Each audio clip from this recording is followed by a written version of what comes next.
ब्रह्म। नमस्कार मित्रों, हमारे वैदिक परिवार में आपका स्वागत है।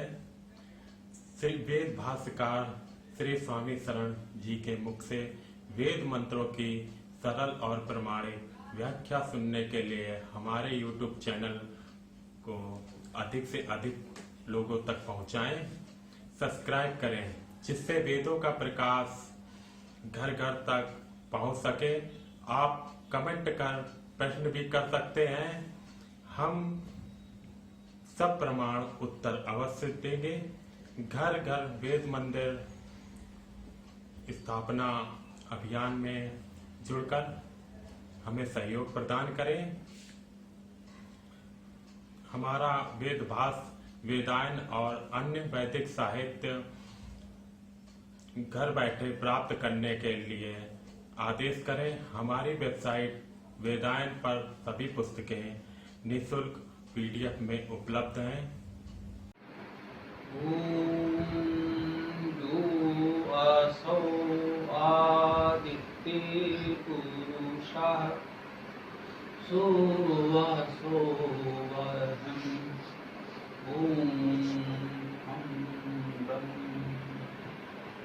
ॐ अग्निं ईडे पुरोहितं यज्ञस्य देवं ऋत्विजं होतारं राज्ञधातनम् ॐ अग्निः पूर्वेभिः ऋषिभिः ईड्यो नूतनैवुत सदैवान ये वक्षति। पिछली बार हम लोगों ने ऋग्वेद का प्रथम मंत्र यह था। आज हम ऋग्वेद के इस द्वितीय मंत्र की चर्चा करेंगे। ऋग्वेद का प्रथम सूक्त अग्नि सूक्त है।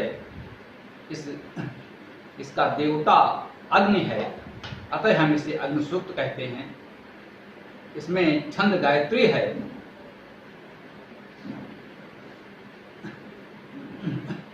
देवता का आशय होता है उस मंत्र का वर्ण विषय। उस मंत्र में जिस विषय में हमको बताया गया है, परमात्मा के जिस विशेष स्वरूप की स्तुति की गई है, परमात्मा के जिन गुणों का विशेष रूप से वर्णन स्तुति की गई है, वो हम उस मंत्र का देवता कहते हैं। तो इस पूरे सूक्त का देवता अग्नि है, छंद गायत्री है, अर्थात ये सभी मंत्र गायत्री छंद में हैं। हम जानते हैं कि गायत्री छंद में 8 वर्णों के 3 चरण होते हैं। आज का मंत्र है ओम अग्नि पूर्वेभिः ऋषिभिः ईड्यो नूतने उत सदेवान एहि वक्षति। अग्नि शब्द की चर्चा हम लोगों ने पिछले मंत्र में भी विस्तार से की थी। अग्नि शब्द अग् गतौ धातु से बनता है। अग्नि शब्द में मुख्य बात है प्रगति, गतिशीलता और उसके लिए आवश्यक ऊर्जा, चेतना, हमारी जीवंतता, जीवनी शक्ति। ये चेतना, यही अग्नि है, ये ऊर्जा है और इसी से हमें गति प्रगति प्राप्त होती है। हमारे जीवन में गतिशीलता प्रगति बनी रहती है। तो अग्नि को हम लोगों ने समझ लिया है। इसके बाद अगला शब्द है पूर्वे भी। पूर्वे भी शब्द का अर्थ है पूर्वों द्वारा, बहुवचन है। पूर्व का बहुवचन है, तृतीया विभक्ति है, द्वारा आएगा। इसका अर्थ हुआ पूर्वों द्वारा। पूर्व माने पहले, अर्थात पहले के लोगों द्वारा। चूंकि बहुवचन है तो पहले के लोगों द्वारा। अगला शब्द है ऋषिभि। इसी प्रकार से ऋषिभि का अर्थ हुआ ऋषियों द्वारा। तो इसका अर्थ हुआ पूर्वे भी ऋषिभि, अर्थात पहले के ऋषियों द्वारा।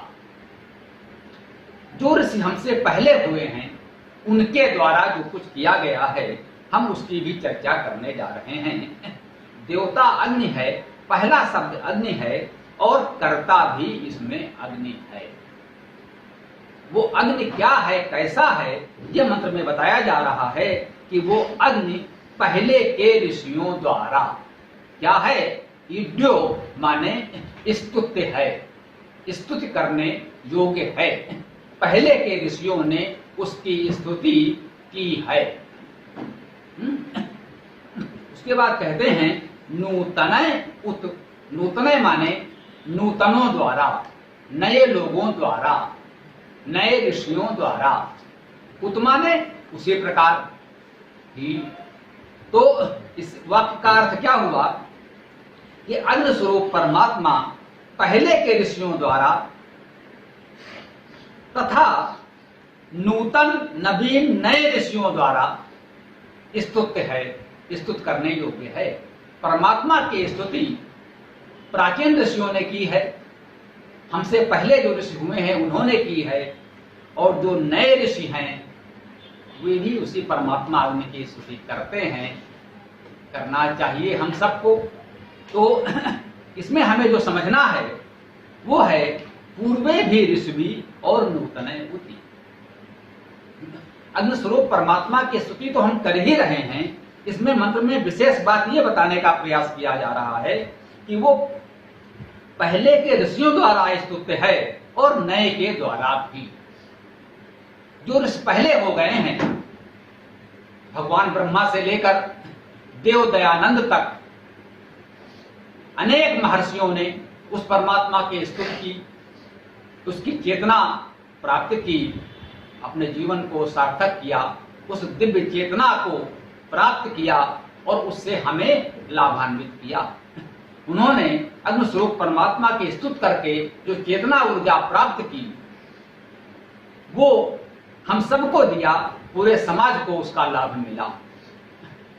उस चेतना से, उस ऊर्जा से, उस अग्नि से जो समाज में फैले हुए कसाय कलमश होते हैं, जिसे हम कूड़ा कचरा कह सकते हैं, वो नष्ट हो जाता है, जल जाता है, समाप्त हो जाता है और समाज निर्मल हो जाता है, दिव्य हो जाता है, उत्तम हो जाता है। तो प्रश्न उठता है कि पहले से इतने ऋषियों ने इतना कार्य किया है, इतना हमें प्रकाश दिया है, फिर समाज में आज भी इतनी समस्याएं क्यों हैं, इतने दोष दुर्गुण क्यों हैं? है बहुत बरसी धरित्री पर अमृत की धार, पर नहीं अब तक सुशीतल हो सका। बड़े बड़े महापुरुष आए, बड़े बड़े ऋषि आए, उन्होंने उस परमात्मा से दिव्य ऊर्जा चेतना को प्राप्त किया, समाज में अमृत बरसाया, उसका लाभ मिला, लेकिन यह समाज कभी भी पूरी तरह निर्मल स्वच्छ दिव्य नहीं बन सका। वो चेतना आती है, एक लहर आती है, समाज में सुगंध फैल जाती है, लेकिन पुनः कूड़ा कचरा भर जाता है। इसीलिए कहा जा रहा है नूतने उत, नए लोगों द्वारा भी परमात्मा स्तुत्य है। ये हमें करना ही होगा, ये अनवरत प्रक्रिया है, सदैव चलती रहेगी। जो भी दिव्य ऋषि महर्षि आते हैं, अपने समय की परिस्थितियों के अनुसार उस दिव्य चेतना को उस समय की भाषा शैली में, देश काल परिस्थिति के अनुसार हमें समझाते हैं। उससे उस समय के समाज को, लोगों को बहुत लाभ मिलता है, परंतु समाज में धीरे धीरे फिर कचरा इकट्ठा होने लगता है। हम अपने घर को रोज साफ करते हैं, रोज धूल कचरा आ जाता है, हमारा प्रतिदिन का अनुभव। ऐसा नहीं कि आज हमने घर को स्वच्छ कर दिया तो दोबारा स्वच्छता की आवश्यकता नहीं पड़ेगी। हम प्रतिदिन स्वच्छ करेंगे, प्रतिदिन धूल आएगी, प्रतिदिन कचरा आएगा और हमें प्रतिदिन साफ करना होगा। तो प्राचीन ऋषियों ने जो हमें मार्ग दिखाया है, उस मार्ग पर हमें चलना होगा, हमें नूतन ऋषि बनना होगा, उस चेतना को हमें प्राप्त करना होगा और अपने समाज में जो बुराइयां हैं, जो दोष दुर्गुण हैं, जो कसाय कलमश हैं, उन्हें दूर करना होगा। ये हमारा दायित्व है, हमारा कर्तव्य है, हमारे ऊपर पूर्व ऋषियों का ये ऋण है, उनसे हमने प्राप्त किया है। तो ये ऋषियों का ऋण उतारना है, ये हमें उसको उन्हें वापस करना है। यही उन ऋषियों की गुरुदक्षिणा है। उनसे हमें जो चेतना प्राप्त हुई है उसका उपयोग करके अपने समाज को हम इन दोष दुर्गुणों से मुक्त करें, इस कूड़े कचरे से मुक्त करें, हम अपने समाज को निर्मल करें, स्वच्छ करें। हमसे पहले जो महर्षि हुए हमने चर्चा की, महर्षि स्वामी दयानंद सरस्वती। हम उन्हें देव दयानंद कहते हैं, भगवत पाद दयानंद कहते हैं। इस युग में नवयुग के सूत्रधार महान ऋषि स्वामी दयानंद जी हुए।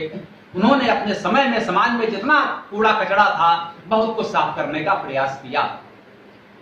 उनको, उनके अनुयायियों को, शिष्यों को इस अभियान में बहुत कुछ सफलता भी मिली।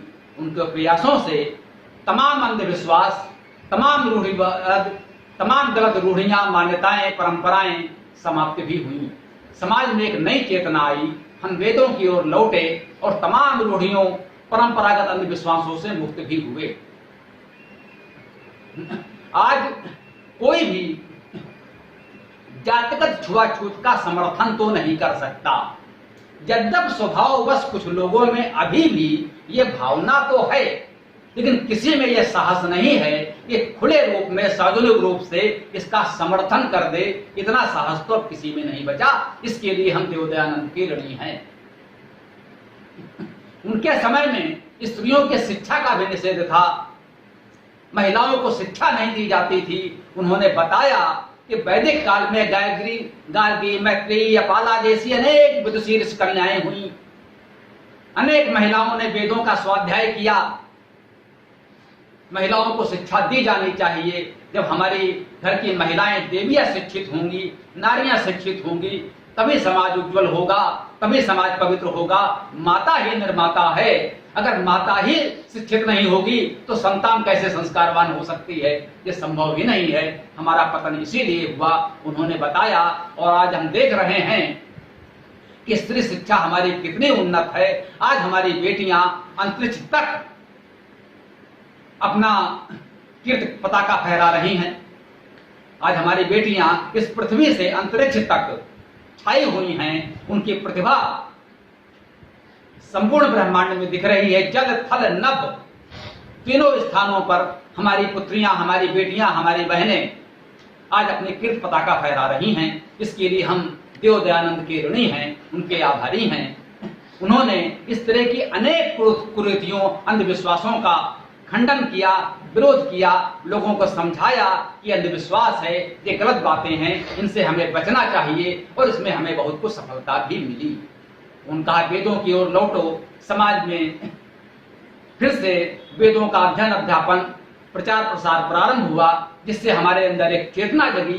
पूरा देश उस चेतना से उठ खड़ा हुआ और उसी परंपरा में लाला लाजपत राय और महात्मा गांधी जैसे महापुरुषों के नेतृत्व में शताब्दियों की गुलामी से, परतंत्रता से हमें मुक्ति मिली और हम स्वतंत्र हो गए। परंतु क्या यहाँ से महर्षि का उद्देश्य पूर्ण हो जाता है? क्या देव दयानंद का अभियान समाप्त हो जाता है? नहीं, अभी बहुत कुछ करना शेष है। ये बात हुई पूर्वे भी ऋषि भी। हमारे पहले के ऋषि देव दयानंद ने हमारे लिए इतना कर दिया। समाज में एक चेतना दिखा दी। उस समय घोर अंधेरा था, घनघोर जंगल था, कहीं कोई दिशा नहीं दिख रही थी। हमें किस तरफ जाना है, कैसे जाना है, कुछ नहीं पता था। उन्होंने छोटा सा दीपक जलाया और एक लीक बना दी, एक रास्ता दिखा दिया। उस लीक पर चलते हुए धीरे धीरे धीरे धीरे उनके अनुयायियों ने, शिष्यों ने, हमारे जैसे हजारों लाखों लोगों के प्रयासों से एक मार्ग बन गया। अब हम उस मार्ग पर आगे बढ़ सकते हैं, उस मार्ग को राजमार्ग बना सकते हैं। उस मार्ग के आसपास जो अभी कंकड़, पत्थर, झाड़ झंखाड़, कांटे बिखरे हुए हैं, उन्हें हम साफ करें, उन्हें दूर करें। उनके बनाए हुए मार्ग को हम सुंदर राजमार्ग बनाएं। ये दायित्व हम पर आ गया है। नूतन उत, हम नवीन ऋषियों पर आ गया है, नूतन ऋषियों पर आ गया है। हम उनके अनुयायी, उनके शिष्य नूतन ऋषि हैं और हमें इस दायित्व को पूरा करना है। अब हमारे पास क्या कार्य शेष है, इसे समझना अनिवार्य है, आवश्यक है, महत्वपूर्ण है हमारे लिए। तो उन्होंने बहुत प्रयास किया। मूर्ति पूजा के विरुद्ध उन्होंने खूब लोगों को समझाया लेकिन दुर्भाग्य से मूर्त पूजा कम नहीं हुई, बढ़ती गई। ये अभियान अभी बाकी है। उन्होंने स्त्री शिक्षा में सफलता पाई, छुआछूत को दूर करने में सफलता पाई, तमाम अन्य अंधविश्वास दूर करने में सफलता पाई, राष्ट्रीय गौरव जगाया, वेदों की ओर लौटने की बात कही, लोगों ने उसे बहुत कुछ अपनाया। लेकिन अभी भी कुछ बुराइयां, कुछ दोष दुर्गुण हम में शेष हैं, कुछ कुरीतियां, कुछ रूढ़ियां हम में शेष हैं। उनमें मूर्त पूजा भी है। उनके और उनके शिष्यों के तमाम प्रयासों के बावजूद अभी भी मूर्त पूजा बढ़ रही है, घट नहीं रही है। मूर्त पूजा के नाम पर, मूर्तियों के विसर्जन के नाम पर हम नदियों को प्रदूषित कर रहे हैं, हम समुद्रों को प्रदूषित कर रहे हैं। समुद्रों नदियों में लाखों मछलियां मरती हैं, कितनी जीव हत्या होती है, कितना समाज में प्रदूषण फैलता है। ये मूर्त पूजा के अंधविश्वासी नहीं समझ पा रहे हैं, उन्हें इसे समझना होगा। और हम नूतन ऋषियों का ये दायित्व है, उनको ये समझाना होगा कि मूर्त पूजा से हमें कितनी हानि हो रही है। हम किसी मूर्ति पर लाखों टन दूध चढ़ा देते हैं अपनी अंधश्रद्धा अंधविश्वास के नाम पर। वो दूध जो भूखे बच्चों को मिलना चाहिए, वो हम किसी पत्थर पर चढ़ाकर नाले में बहा देते हैं। इन अंधविश्वासों से अभी हमें छुटकारा पाना होगा। ये दोष दुर्गुण अभी हमारे अंदर बचे हुए हैं। इसी तरह से एक बहुत ही विचित्र बात है, वेदों की ओर लौटते हुए दयानंद ने बहुत प्रयास किया कि ये दोष दुर्गुण दूर हो, समाज से जन्मगत जाति व्यवस्था दूर हो। लेकिन समाज कहीं ना कहीं चार वर्णों के खांचे से नहीं निकल पा रहा है। यजुर्वेद का 21वां अध्याय हमें बताता है कि समाज में चार नहीं शताधिक वर्ण हैं। कोई भी व्यक्ति किसी भी व्यवसाय को अपनाता है, किसी भी कार्य को अपनाता है, वो उसका वर्ण हो जाता है। समाज में नई नई तकनीक का विकास होगा, नए नए यंत्रों का विकास होगा, नई नई विद्याओं का विकास होगा। उसको अपनाने वाले नए नए वर्ण उत्पन्न होते रहेंगे। पुराने कार्य समाप्त हो जाएंगे, अनुपयोगी हो जाएंगे, उनके वर्ण अनुपयोगी हो जाएंगे। वर्णों की संख्या सीमित नहीं की जा सकती है। यजुर्वेद का 21वां अध्याय का पूरा पशु विभाग कहलाता है। पशु विभाग का अर्थ है पृथ्वी पर बसने वाले लोगों का विभाग। पृथ्वी पर जितने लोग रहते हैं उन सबका अपना कार्य विभाग है, उनके कार्यों का विभाजन है। और वर्ण का अर्थ होता है वर्ण करना। जो व्यक्ति अपने रुचि स्वभाव क्षमता योग्यता के अनुसार जिस कार्य का वर्ण कर लेता है वो उसका वर्ण होता है। अतः जन्म के आधार पर किसी प्रकार से जाति या वर्ण का निर्धारण नहीं किया जा सकता। सिद्धांत रूप में तो इसको लोगों ने स्वीकार कर लिया है, लेकिन व्यवहार में अभी भी लोग इसे पूरी तरह से अपना नहीं पाए हैं।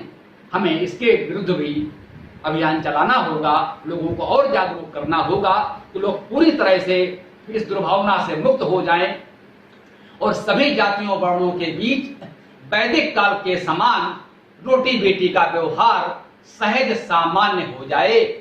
कोई विशेष घटना ना प्रतीत हो। किन्हीं भी दो परिवारों के बीच गुण कर्म स्वभाव के अनुसार भोजन खान पान से लेकर विवाह संबंध तक होने लगे, तब हमको लगेगा कि हमने वैदिक कालीन समाज बना लिया है, वैदिक कालीन व्यवस्था समाज में ले आए हैं। जाति व्यवस्था को हमें इस स्तर तक तोड़ना होगा। दुर्भाग्य से एक व्यक्ति इन घनघोर अंधेरे में कितनी बातों से लड़ता, कुछ परिस्थितियों बस हवन के नाम पर लकड़ी जलाने, उसमें घी डालने, खाद्यान्न जलाने की परंपरा भी बहुत पुरानी है। यह भी अंधविश्वास हमारा बहुत पुराना है। प्राचीन काल में अग्नि का महत्व था। भोजन पकाने के लिए अग्नि की आवश्यकता थी। जंगल में हिंसक पशुओं को दूर रखने के लिए अग्नि की आवश्यकता थी। इसलिए निरंतर अग्नि प्रज्वलित रखी जाती थी। निरंतर अग्नि प्रज्वलित रखना उस समय की परिस्थिति के अनुसार अनिवार्यता थी। अतः प्रत्येक घर में अग्नि जलाना, उसको रखना अनिवार्य था। हम लोगों ने बचपन में देखा सुना समझा है कि घर में अगर आग समाप्त हो जाती थी तो हम लोग पड़ोसी से आग मांग कर लाते थे। स्थिति ये थी कि पड़ोसी से हम लोग आग मांग कर लाते थे, क्योंकि उस समय आज की जैसी तकनीक नहीं थी कि जब जहां चाहे अग्नि प्रकट कर। तो इसलिए प्राचीन काल में हर घर में अग्नि को स्थापित रखना, अहिर्निश उसका प्रज्वलित रखना अनिवार्य था। और उस अग्नि को प्रज्वलित रखने के लिए निरंतर उसमें हमें लकड़ियां डालते रहना पड़ता था। अब इसको लोगों ने मनोरंजक बनाया, धार्मिक आस्था से जोड़ा, जिससे ये कार्य निरंतर रूप से चलता रहे। तो एक व्यवस्था बनाई गई कि प्रातः सायंकाल अधिक ध्यान दे करके हम वहां जहां अग्नि प्रज्वलित है बैठें और उसमें कुछ देर तक हम उसको देखें, कितनी आवश्यकता है अपनी लकड़ियां डाल दें। अगर ठीक से नहीं जल रही है तो कुछ ज्वलनशील पदार्थ घी आदि डाल दें, जिससे वो अग्नि प्रज्वलित रहे। सुबह शाम हम उसका ध्यान रखें, जिससे 24 घंटे वो अग्नि प्रज्वलित रहे, अहर्निश अग्नि प्रज्वलित रहे। उस समय की एक आवश्यकता थी, वो किया गया। लेकिन आज बदलते समय के अनुसार जंगल तो नष्ट हो गए। अगर आज हम लकड़ी जलाते हैं तो हम जंगल को नष्ट करते हैं। जंगल नष्ट करने से पर्यावरण प्रदूषित होता है। कोई भी अगर हम कुछ भी जलाते हैं तो वायुमंडल से प्राणवायु अर्थात ऑक्सीजन नष्ट होती है और कार्बन डाइऑक्साइड, कार्बन मोनोऑक्साइड जैसे जहरीले विषैले वाष्प, विषैली गैसें वायुमंडल में बढ़ती हैं। इससे वायुमंडल का प्रदूषण होता है। तो हमें अब ये स्वीकार कर लेना चाहिए कि इस युग में जब जंगल कम है और मानव आबादी ही हो गई है, तो हमें इस प्रकार का अग्नि प्रज्वलित करना, उसमें लकड़ी घी जलाना हमारे लिए हानिकारक हो गया है। घी लोगों के खाने के काम आना चाहिए, मेवा लोगों के खाने के काम आना चाहिए, खाद्य पदार्थ लोगों के खाने के काम आना चाहिए। जब लोग भूख से दम तोड़ रहे हैं, जब लोग रोटी के बिना मर रहे हैं, तो हवन कुंड में घी में मेवा जलाना ये तो अत्याचार है, क्रूरता है। जानते यजन को नहीं जानते। पिछले बार प्रथम मंत्र की व्याख्या में हम लोगों ने यजन और हवन शब्द की चर्चा की थी। यजन का अर्थ है देव पूजा, संगत करण दान, और हवन शब्द का भी अर्थ है दान करना और आदान प्रदान करना। यजन हवन के नाम पर इस तरह से आग जलाना और आग में घी डालना हमारे समाज में अच्छा नहीं माना जाता है। हमने पिछले बार भी कहा था, आज भी हमें इस बात को समझना है। तो यह भी एक दोष दुर्गुण शेष है अभी हमारे समाज में, जिसे हमें दूर करना है। और एक समस्या है, वो है पुनर्जन्म की मान्यता। वेद में तो कहीं मूर्त पूजा नहीं है, तो वेद में कहीं इस तरह से हवन के नाम पर लकड़ी जलाने की व्यवस्था भी नहीं है। वेद में कहीं पुनर्जन्म भी नहीं है। ये सारी बातें वेद के बाद पौराणिक काल में कुछ स्वार्थी लोगों ने, जो लोग धर्म के धंधेबाज थे, जो धर्म के नाम पर लोगों को ठगना चाहते थे, जो लोग धर्म के नाम पर लोगों को मूर्ख बनाना चाहते थे, जो लोग धर्म के नाम पर स्वयं को पुजवाना चाहते थे, ऐसे ठगों ने, धूर्तों ने समाज में मूर्त पूजा, इस तरह के हवन यजन के नाम पर ये आग लगाना और पुनर्जन्म जैसे दुष्प्रचार किए हैं।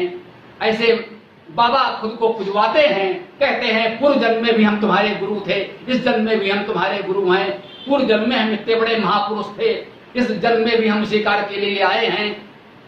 अर्थात तुम लोग जन्म जन्म से हमारे ही गुलाम हो, हमारे सेवक हो, हमारे दास हो, इस जन्म में भी हमारी पूजा करो तब तुम्हारा कल्याण होगा। इस तरह की दूषित बातें समाज में ऐसे ठग फैला रहे हैं, जो स्वयं को धर्माचार्य कहते हैं, जो स्वयं को धर्मजीवी कहते हैं, जो स्वयं को धार्मिक कहते हैं।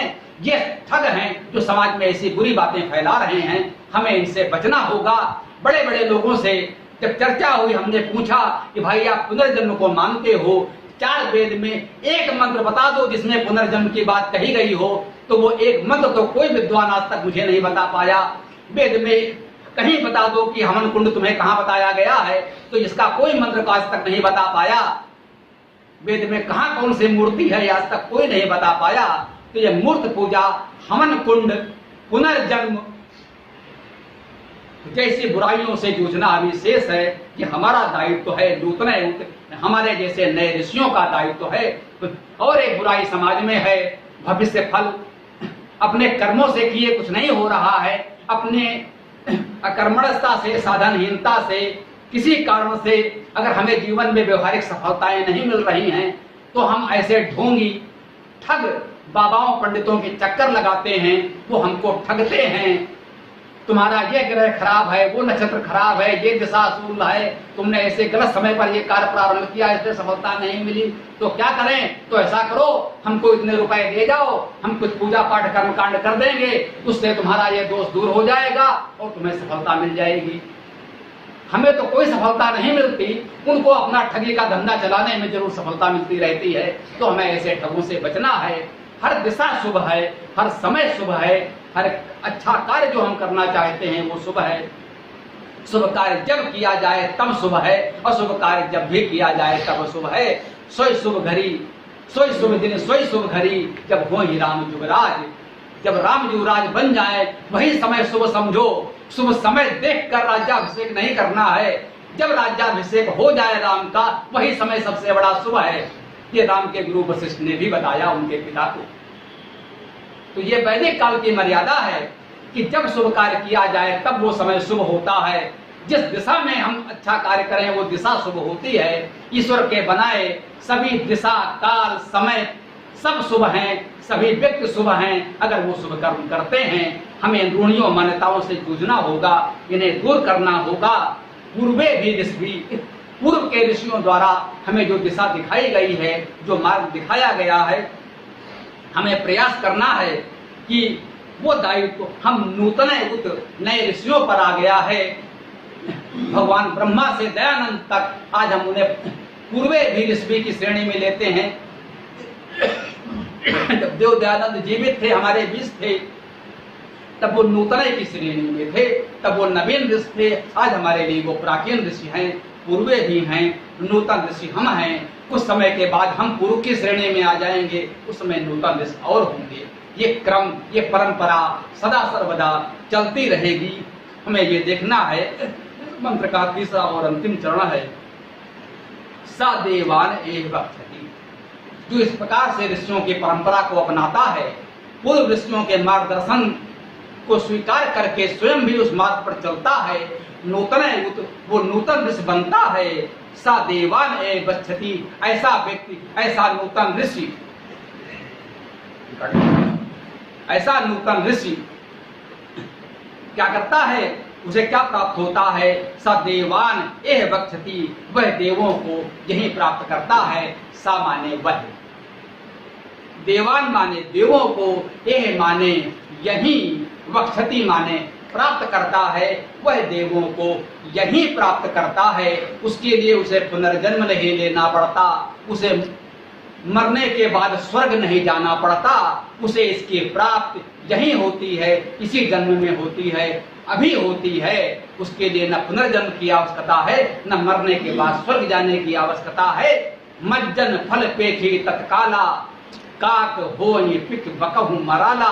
अगर इस विद्या में बल है, अगर हमारी साधना में बल है, अगर इस सत्संग में बल है, अगर वेद के मंत्रों में वो शक्ति है, तो उसका फल हमें तत्काल मिलेगा, अभी मिलेगा, यही मिलेगा। जैसे हम अक्सर उदाहरण से कहते हैं कि अग्नि को छुएंगे तो तत्काल हमें उष्मा मिलेगी, जलन होगी, उसके लिए प्रतीक्षा नहीं करनी होगी। किसी बात के साथ हम आज का ये मंत्र की व्याख्या, ये वक्तव्य समाप्त करते हैं।